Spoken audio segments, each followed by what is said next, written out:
আমার পিটুনিয়া গাছের সম্ভবত এটাই লাস্ট ভিডিও হতে চলেছে, কারণ এই যে গাছগুলো দেখছেন এই গাছগুলো পরশুদিন যে প্রচুর বৃষ্টি হয়েছে, সর্বত্র যে ঝড় মান্থা নাকি নাম, তো তার জন্য বিভিন্ন জায়গায় বৃষ্টি হয়েছে, এখানেও প্রচুর বৃষ্টি হয়েছে এবং সেই বৃষ্টিতে এই গাছগুলো কিন্তু পুরো ভিজে গেছে। এবং শুধু তাই নয়, ঠিক সেই দিনেই আমি কিছুক্ষণ আগেই, বৃষ্টি আসার কিছুক্ষণ আগেই এতে খোল পচা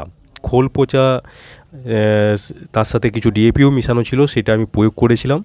তো দেখতে পাচ্ছেন পাতাগুলো অনেক জায়গায় ড্যামেজ হয়ে গেছে এবং এখন আজকে মোটামুটি কতক্ষণ রোদ থাকবে জানি না, রোদে রেখেছি, এখন কিন্তু জল তো দিচ্ছি না।